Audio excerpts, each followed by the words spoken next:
Jo, nežinau, kaip Tucker Carlsonai ateitį ir žiūrėsiu jo tos epizodus, ar tiesiog ne, nes aš nesu nei fanas, nei ką. Ir čia, jeigu tas pats bus kaip Varlino maždaug, tiesiog konspiraciją savo pisa, tai kokia prasmė?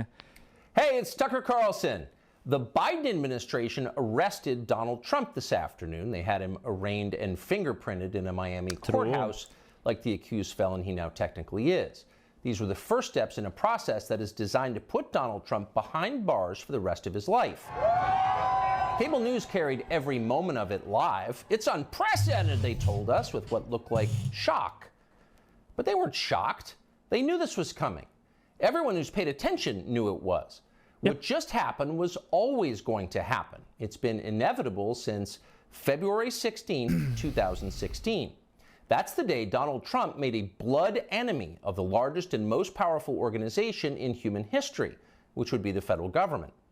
Despite what you may remember, it wasn't anything that Trump had said about immigration or trade with China or rapists from Mexico. Those are the stories that dominated the headlines that year. Kaip yra keista, kai pačius nekalčiausius žmonės pastoviai kažkaip suėma už nusikaltimus arba teisia už nusikaltimus. Nu kaip keista. Pačius geriausius planetoje žmonės ištisai. Nesuprantu, nu tiesiog neįtikėtina, kaip tai būna, ne? Vat pasirodo įslaptintus dokumentus į Mar-a-Lago tą jo apartmentus tos nusiuntė sistemą matricą. Tada pasirodo ne tik, kad nusiuntė matricą ir Trumpas nieko negalėjo dėl to padaryti, žinai, dar ir audio įrašus paviešino, kur Trumpas giriasi, kad turi slaptus dokumentus ir galėtų juos atslaptinti, bet nepadarė taip, nes jis jau nebe prezidentas. Ir tada juos rodo ir giriasi, pokalbius tokius irgi. Čia kažkaip privertė Trumpą taip pasakyti, turbūt per prievartą irgi. Kaip keista, o jis toks nuostabus ir geras ir nekaltas. Bet vat kažkaip vis kažkaip nežinau, čia aišku sarkazmas, absurdas yra, kad kiekvienas konspiratorikas, kiekvienas daunas, kai tik išeina koks nors tyrimas prieš jų palaikomą žmogų, matrica bando susidoroti, čia bando susidoroti, politiškai užsakyta, čia tik bando susidoroti, o koks skirtumas, jeigu jis nusikaltimą padarė? Koks skirtumas, ar sistema, ar kažkas kitas, jeigu jis nusikaltimą padarė? Nu, bet tai kodėl jie tada Landsbergą netyrė? Kodėl jie tada Šimonytės netyrė? Ar jie nusikaltimą padarė, tada tirtų. Nes realiai nėra taip, kad išsirinkom šitą, nes jis Ne, o gali būti, kad tu tiesiog palaikai nusikaltėlį. Tokį, kuris nemokėjo neišsisukti, arba buvo toks didelis nusikaltėlis, kad dabar įtyrė ir... Karoči. Trump's a racist, they scream. Stop him! Kartais net užnesa tokia paraleliai realybėj gyventi su šitais žmonėm. Identity politics doesn't mean much to permanent Washington.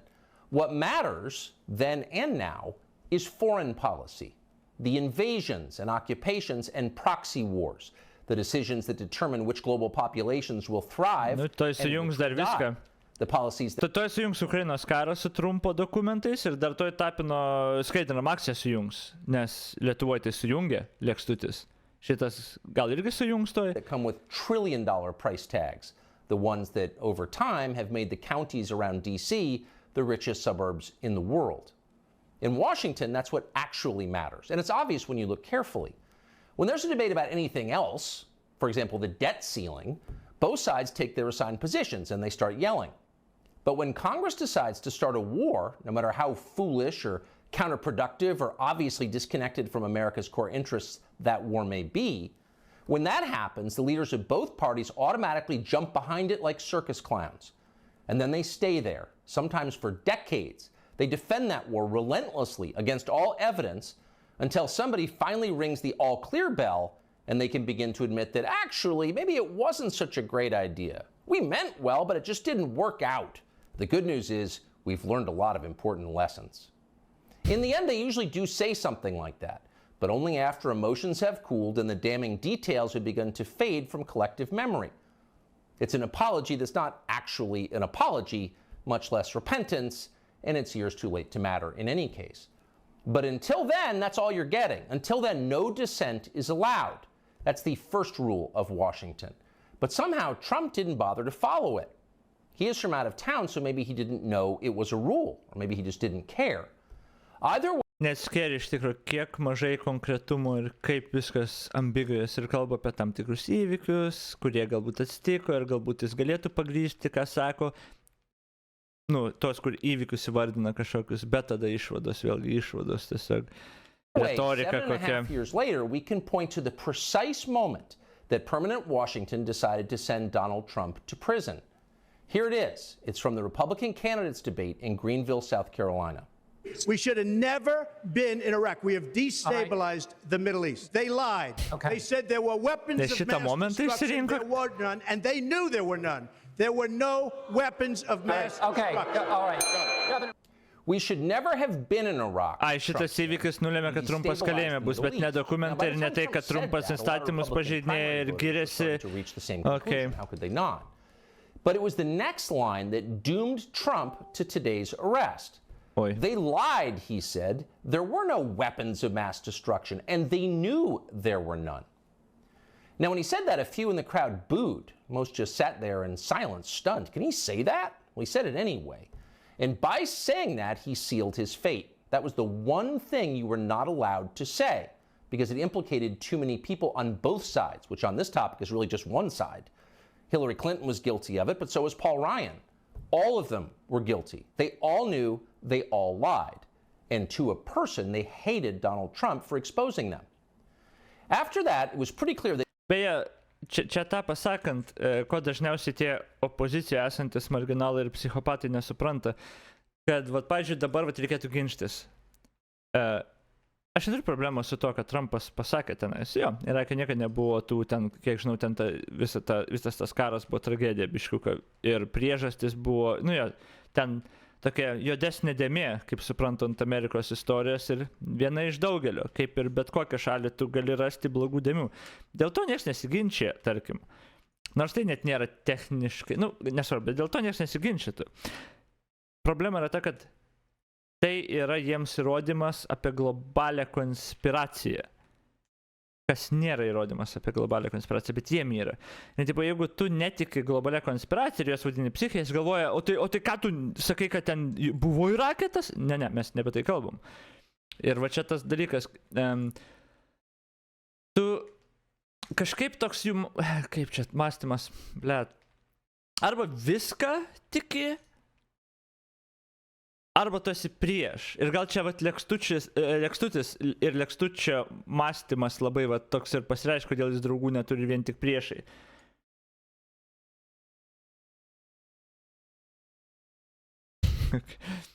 Nes ir Lekstutis, tipo, tu galbūt jam pritarsi tam tikrais dalykais ir galbūt net nesiginčysi, kad vienas kitas įvykis ar kažką tikrai atsitiko ir nu, reiktų pastumėti ir tikrai yra shady.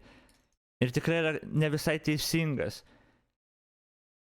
Bet tai nereiškia, kad visa pasaulėžiūra jų yra teisinga. Ir jie tada automatiškai tave priešų laiko, nes nesutinka su jais visų 100%. Ir šičia, pavyzdžiui, tai, kad Trumpas pasakė, jo, cool, yeah. Turbūt sąlyginai nesutikčiau, kad ten Trumpas pasakė, bet jis tą patikė kaip konspiracijos dalį. Ir iš to seka kiti dalykai. Tai, pavyzdžiui, kad Trumpas jau buvo tada nuspręsta, kad Trumpą pasodins. Pala, čia visiškai nesąmonė. Ir dabar, jeigu tu jiems pasakysi, kad čia visiškai nesąmonė, ir jie tada, kaip čia, jie Iraką buvo teisingai invadinti, po ten rado ginklų? Ne, mes ne apie tai kalbam. Tas teisingai atskiri įvykiai, jie gali būti visiškai nesusiję ir yra visiškai nesusiję. Tas pasakymas Trumpo visiškai niekaip neįtakojo to, kad paskui Trumpas dokumentus savo namie laikė ir bandė nuslėpti ir žinojo, kad jie slapti ir nenuslaptinti. Nu, kuom tai susiję du dalykai? Ne, tiesiog, ką norėtų čia turbūt sakyti, kad tada nusprendė ieškoti prie ko prisikabinti ir prisikabino prie to, kad Trumpas pažeidė įstatymą ir dėl to, kas gali būti teisybė, gal tada ir buvo taip, kad Trumpas priešas, davai jį reikia sodinti, bet negali random sodinti. Tai gal geriau reikia atkreipdėmėsi, nedaryk nusikaltimų ir tada tavęs nepasodins. Ne? Bet yra kaip yra. Even if he did get elected president, Trump was going to have a very hard time controlling the federal government he was supposed to be in charge of. Most of permanent Washington decided that thwarting Trump was the single most important mission in their lives. Everything depended on it. Many of them said so publicly. But others didn't say so publicly. In fact, the stealthier ones took another path. They ran toward Trump, not away from him. They sucked up to him. They ingratiated themselves with the man they intuitively understood was susceptible to flattery, which Trump is. And they did this in order to subvert his new administration from the inside. There were a number of these, and you could spot them immediately. They were flatterers.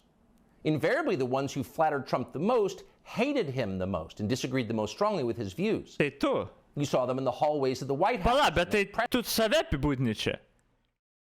Apie tuos tipo iš vidaus Trumpą paliko labai, Trumpas atleido, Trumpą pavedė labai daug Trumpo paskirtų žmonių, visokios pozicijos ir panašiai. Tai jis dabar čia maždaug kaip varto, kad čia jie buvo apsimetėliai ir Trumpą mėgino iš vidaus, kai jis dar prezidentas buvo iš vidaus sunaikinti. Bet tai Tuckeris Carlsonas buvo vienas jų, gal ne iš vidaus, bet iš jo lykintų įrašų paskleistų, paskui paaiškėjo, kad jisai nekenčia Trumpo. Ir jis apie Trumpą taip gerai šnekėjo per visas tas savo laidas, kai dar nebuvo atleistas. Bet tada paaiškėjo, kad jisai nekentė Trumpo ir ten jisai duhina Trumpo užkulsiuose. Tai tu čia save apibūdinai tada taip gaunas. Na, kaip įdomi. They were there slobbering over their boss with elaborate self-abasement, as if they were addressing a monarch or a god. It was a scene from the Ottoman court. It was filthy and decadent, and it was false. Mike Pence, Nikki Haley, Mike Pompeo, Lindsey Graham in the Congress. They all called Trump a visionary genius up until the moment he lost power. And then they unsheathed their real agenda, as always the neocon war agenda, and they piled on with force. Here's Mike Pompeo, for example, on Fox News this morning. President Trump had classified documents where he shouldn't have had them, and then when given the opportunity to return them, he chose not to do that for whatever reason. When somebody identifies that, you got to turn them in. And so that's inconsistent with protecting America's soldiers, sailors, airmen, and Čia visiškai teisingai apibūdino įvykius. Marines, and if the allegations are true, some of these were pretty serious, important documents, and so that's wrong. May future historians hoping to unlock... Nors čia taip švelniai dar pasakė, čia nieko nei stūmė, nei kažkas jau pasakė, actually, už ką apkaltino, kad turėjo dokumentų, kai pasakė, jisai jo atsisakė ten gražinti ir negražino, bandė nuslėpti, čia literally už ką apkalta tai vyksta. Ir čia jau yra ta išdavystė. Jeigu tu aklai netiki, aklai nefollowini, su visiškai viskuo nesutinkai su šitais psichais, tu tampi išdaviku, instantly. Lekstutis lygiai tą patį apie savo bendražygius visus. Visi jie blogi, visi jie negeri, nes ne 100% sutinka su lekstučio paistalais. The mysteries of late Empire Washington, study that clip because it will reveal everything. That very same Mike Pompeo, the one who's sneering at Donald Trump on TV this morning, that guy served Donald Trump as both CIA director and as Secretary of State. Those are the two most powerful jobs in the federal government. And as war to support the president's agenda. Why? Because that's the way a democracy works. You vote for a candidate in the belief that his appointees will carry out the policies that you voted for. It's not about the president, it's about you, the voter. But Pompeo didn't do that. He didn't even try to do that. In fact, he undermined Trump's often stated commitment to peace and non-intervention abroad at every turn. His every waking hour was devoted to fomenting war in some faraway foreign country or other. Iran, Syria, Russia, North Korea, the list goes on. But rather than telling Trump that he disagreed with his ideas, as a man would, Pompeo toadied up to Trump, a man who despised in the oiliest, most over-the-top way imaginable. Ask anyone who worked in that White House at the time. Who is the appointee most likely to tell Donald Trump on a daily basis that he was handsome, virile, sleek, and powerful? Mike Pompeo. That will be the consensus answer. Those of us who saw firsthand Pompeo's relentless kowtowing will never forget it. It was indelibly repulsive. No one with self-respect could do something like that. But Mike Pompeo did it effortlessly, with relish and verve.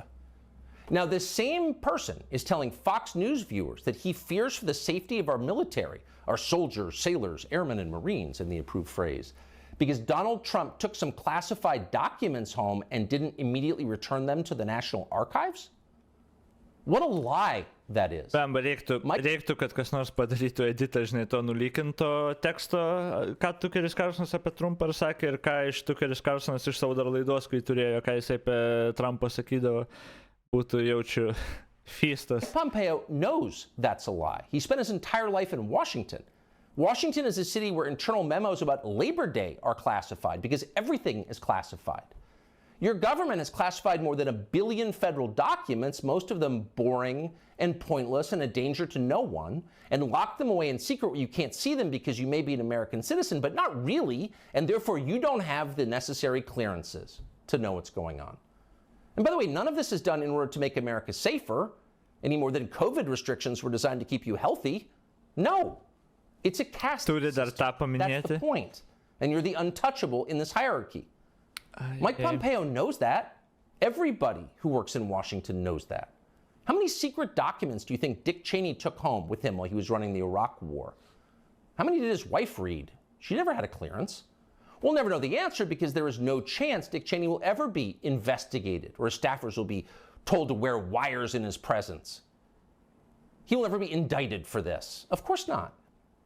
Dick Cheney is a neocon. Donald Trump is not. Dick Cheney supports war with Russia.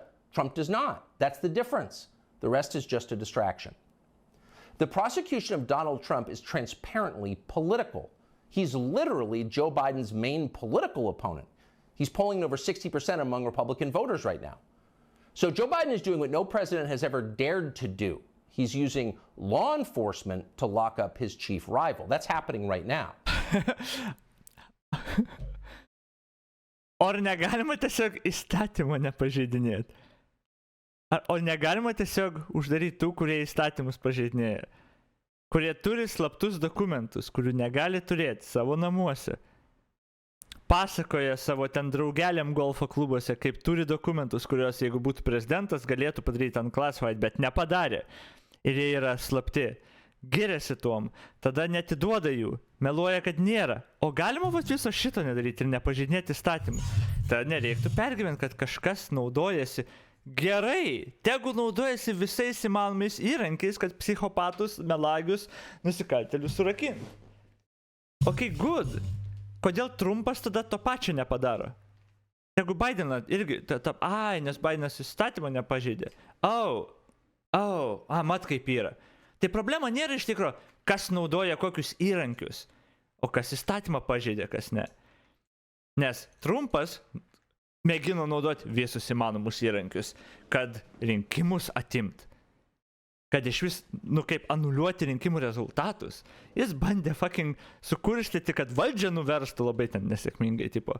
Bandė tos savo fanus sukurstyti. Apie ką mes kalbam?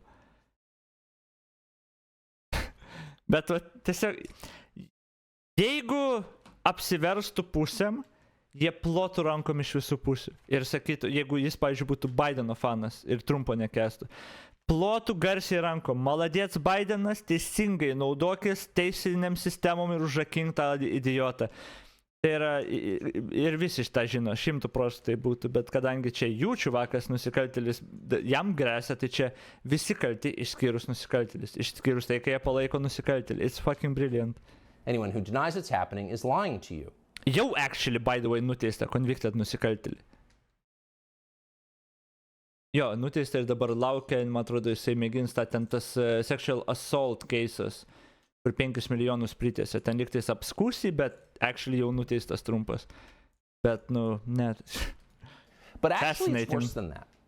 Trump's prosecution isn't just political, it's ideological. Bet kam Tukeris gina Trumpą, jo nekčia. Techniškai jis negina Trumpą. Techniškai jis nieko nepasakė, kad reikia ginti Trumpą.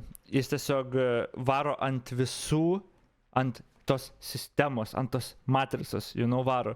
Kaip jie pasikliaudami savo, teisėsaugą, savo politinius oponentus naikina. Čia nesvarbu, koks vardas yra. Trumpas, dar kažkas. Čia tie blogiai jie ir jie daro tą, žinai. Ir viskas yra naratyvas ir retorika savo fanams ir sekėjams, kurie tiesiog galvoja, kad valdžia yra visiškai korumpuota, viskas yra blogai, visi demokratai yra tragedija. Čia tik tas, čia net, nes jis realiai techniškai ir nesako, kad Trumpas yra nekaltas, ar dar kažką, ar ten, kad čia neturėtų įsidėti, ar dar kažką. Čia tiesiog Jie, tie blogieji, va tada jau senai nusprendė, kad Trumpas užrakins. Jie blogieji naudojasi dabar viskuom, kad jį užrakin. Tipo, čia toks naratyvas, čia to viso esmė yra. Kad jeigu tu nekenti pozicijos ir nekenti demokratų, tu klausai ir dabar dročini savo 3 cm bybį, kaip viską jis teisingai sako. Lygiai tas pats yra Lietuvoje ir visose kitose šalyse. Tie va marginalai taip nekenčia sistemos ir taip nekenčia valdžios, kad vat, ateis Lekstutis ir visiškus klėdėsius sakys. Bet paminės, kad Landsbergis blogai, valdžia, tie valdantieji, tragiški, vagys ir blogi ir jiems tikstas. Jie neklausnės nieko, netikrins nieko, jiems tikstas. Tiesiog ta emocija tiks. Logical. Nobody with Trump's views is allowed to have power in this country. Criticize our wars and you're disqualified. If you keep it up, we'll send you to prison. That's the message Washington is sending. Jo, bet čia yra hipokritiškumas tas Davidai, kur tas lykas ir parodė, kai jis nekenčia to Trumpo. Tipo, ten, jo, žodžiu, nesvarbu. Not just the Democratic Party is sending, but both parties are sending. Like so many Republicans, for example, the supposedly conservative governor of Texas, Greg Abbott, spent yesterday totally ignoring the destruction of the American justice system. Instead, he signed a highly important bill called the Crown Act, which, according to the celebratory tweet Abbott sent commemorating it, will, quote, prohibit discrimination based on textures and hairstyles historically associated with race. In other words, in Texas, cornrows are now protected by law. Having unapproved views about Ukraine is not. That's fine with most elected Republicans. They find Trump tiresome and embarrassing. Their donors hate him. They will not be sad if he dies in jail. But what about voters? What are they learning from this spectacle? Well, mostly they're learning that they have no power at all because nobody cares about them. But they already knew that. Unlike so many of our elected leaders, they have been to America recently. They know what it looks like. Have you seen it? If you've got a few days this summer, find out. Take a road trip and see for yourself. Drive 500 miles in any direction and then come home. How are things looking? Well, they should look great. The federal government spent $6.5 trillion last year. That's more than any government has ever spent. Biden infrastructure bill? So at the very least, you would expect pristine public roads. Oh, no.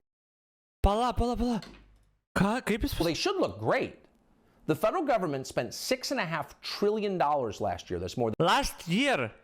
Dabar yra 6 mėnesiai. Last year. Čia apie Biden infrastructure bill?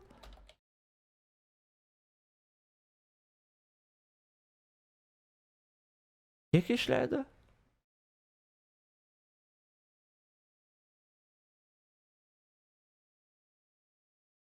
Kada jie priėmė tą... Aš net nežinau, bet ten 21, ten, man atrodo, buvo 6 trillion propose, bet net tokį priėmė, 6 milijardų negavo. Bet tai gerai, čia net netame esmė. Last year. Ir jis galvoja, kad visi keliai visur bus sutvarkyti per metus laiko nuo bill to priėmimo. Holy fuck. Than any government has ever spent. Ir tą naudoja... So at the very least, you would expect pristine public roads. Oh, no. That's not what you see when you drive around this country. There are potholes and Jersey barriers everywhere. Amazing. It's like Tegucigalpa before the Chinese decided to rebuild the infrastructure of Honduras. Ir žiūrovam tinka tokie argumentai, I guess. Buying our roads. So they're falling apart. You'd think the people you would pass on your road trip would look happy and prosperous. Again, this is a very rich country. But a lot of them don't. Quite a few appear to be strung out on drugs. You see them shuffling by shuttered storefronts in small towns. And you wonder, as you see all of this, where did all the money go? It's certainly not here. Well, it's in Washington.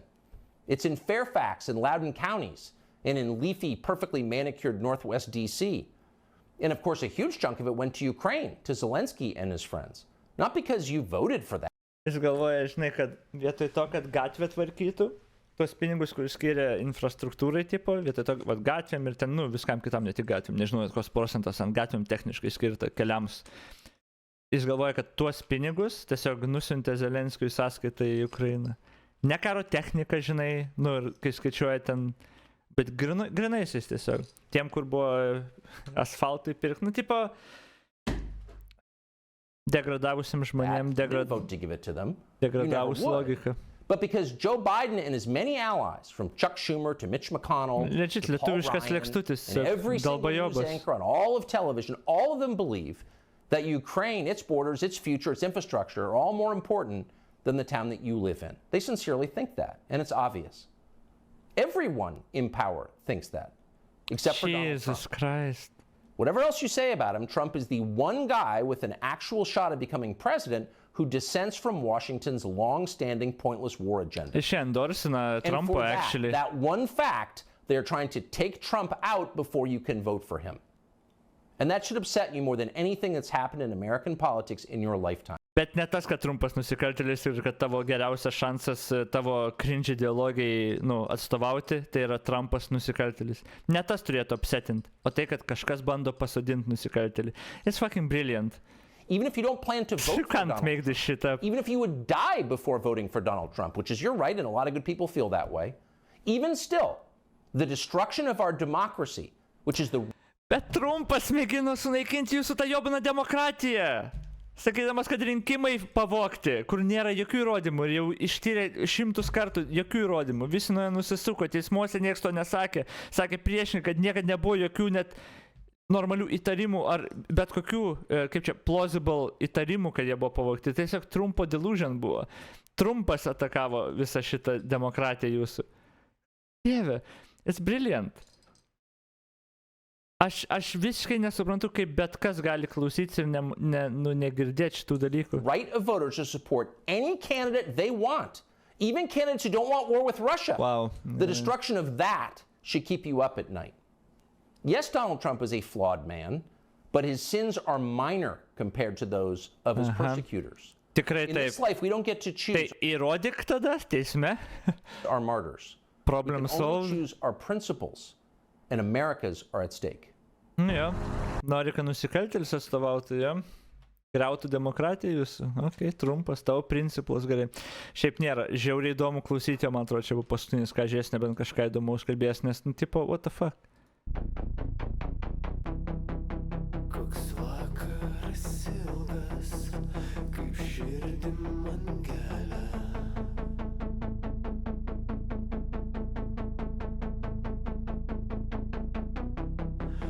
Nuskink man jazminą, baltoji varnelė.